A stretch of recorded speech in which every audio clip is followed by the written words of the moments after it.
question is, this House has considered health-related effects of electromagnetic fields. Dr. David Drew. Thank you, Ms. Oliver. I'm delighted to serve under your chairmanship this afternoon, and my honourable friend Figaro has done an admirable job at least raising the issue that the precautionary principle should be paramount before we take on any new technology. Now, from the outset, I'll just say, represent the semi-rural area, please give me 3G.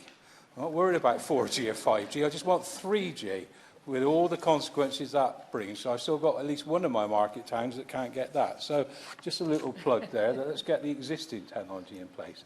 But I think what my honourable friend has said is worthy of debate, worthy of the government taking seriously, and worthy of the public understanding that their representatives there are listening to them. Now, Stroud being Stroud, there's an active 5G campaign already underway saying they don't want it, they'll do anything to stop it, and please can we listen to those who have already raised concerns. Like my honourable friend, I've met people who are incredibly affected by electromagnetic sensitivity, to the extent that they moved into a house with a smart meter and had to have that smart meter taken out, and even to the extent they asked their next door neighbour to take their smart meter out. And once they removed the two, their health dramatically improved. Now, you know, people say this is all psychosomatic. I've seen the evidence that people do have sensitivity to these electromagnetic waves, and we ignore that at certainly their health and biological consequences, but maybe there will be many more. And I want to talk principally because my honourable friend's done a valuable job of explaining the possible health and biological impacts. I want to say a bit more about planning in a minute. But I think it would be only fair to ask the government to at least respond to the growing evidence that there is from the International EMF Scientific Appeal, FIRE, the Physicians' Health Initiative for Radiation and the Environment, and other reputed scientists in this area, and indeed communities. I mean, Brussels has now stopped the rollout. A number of cities in California have stopped the rollout. So there is growing concern, and one that, of course, needs to be recognised and needs to be answered. And it's just a shame that at the moment we seem to be in complete ignorance of some of the effects of 5G. I've not seen proper medical studies that deal with people's susceptibility to it, and it would be right and proper for us to see those studies. I give way to my honourable friend. Very grateful. Can I say, Chair, I'm going to have to leave before the end, so I apologise for that. But can I ask my honourable friend whether he's aware of the veracity of reports that these 5G companies, which have got enormous commercial power, have already put pressure on the government to move ahead quickly and are actually lifting up threats similar to what we saw with TTIP that we may have signed up already. And if we sort of pull back on the basis of the precautionary principle and risks to human health and indeed wildlife health, that we'll end up in a position where the government is sued by big commercial interests, and we should resist that in the interest of the public. Well, I thank him, and of course I agree with that. And the work he's done on air quality is really very important in this place. And at last, politicians in general are beginning to listen to the threats. And it just seems lamentable at the time that we now understand the threats of air quality through pollution from cars, dare I say incineration and other things, we now have another technology coming in which could be as damaging. Maybe we won't see the effects for years, but we will in decades unless we actually understand what this technology can do to some people. It may not be everybody. It may be down to genetic susceptibility, but we ought to listen to what is happening to those people. So, as I said, it would be useful if the government were to put on record some of the studies and their responses to that studies. And as my honourable friend has just said, one of the real problems is, now we're into 5G, there's a view that where there are already masts, you can just add to.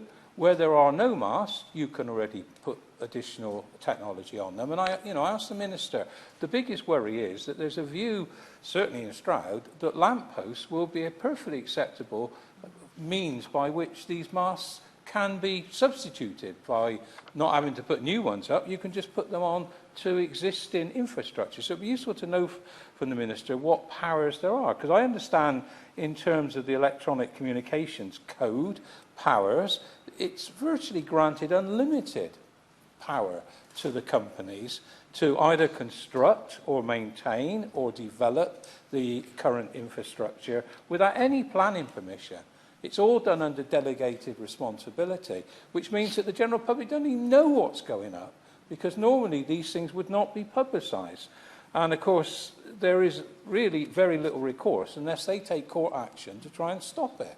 Well, the means by which they can do that, even to the extent it may be on private land, so the landowner has very little authority to stop this from happening. This is something that needs to be looked into and properly investigated. So I would ask the government, because I'm not going to speak for very long, to look at the way in which it can consult the public. The public are getting worried.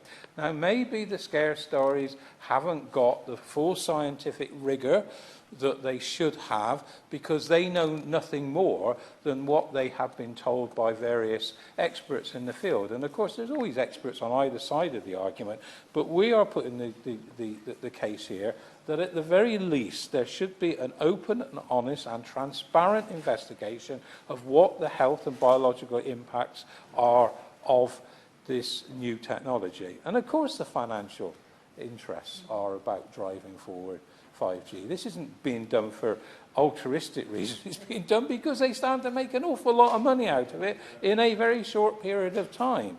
So we need to look at that. And again, you know, it does exacerbate the digital divide. As I say, give me 3G at the moment. I mean, that's what I would be satisfied with across the whole of my constituency. So I would hope, having listened to what my honourable friend says, the Minister will be able to say some things about what plans they have to investigate the impact on the ecosystem, because that, again, is as important as human beings. We need to keep our bugs and our birds and our other fauna in the state they are in, given that they're under enormous attack. And that's something we talked about yesterday in terms of the climate change strategy instrument that we passed. It isn't just our survival, it's the survival of other species. And it would be a tragedy if we've done stuff in other ways to protect them, and yet we let 5G come in, because there are allegations it has an impact on other parts of the rural, the different species, particularly in rural areas, because that's where we see many of our living creatures. And the final point I would make is that part of the problem now is, as already said, this is coming through without really much recourse to any questioning of the technology. But the biggest problem is the speed at which it's now being introduced. There is really no way in which communities that are at least uncertain about the impact of them and their children and their schools and their wider communities, there is nothing much they can do about it at the moment. So I would ask that the government looks very carefully, as my honourable friend says, that we look at the implications on individuals' health, on the wider ecosystem, but we also just take some time and recognise that the precautionary principle is as important in this area as it is in general about air quality.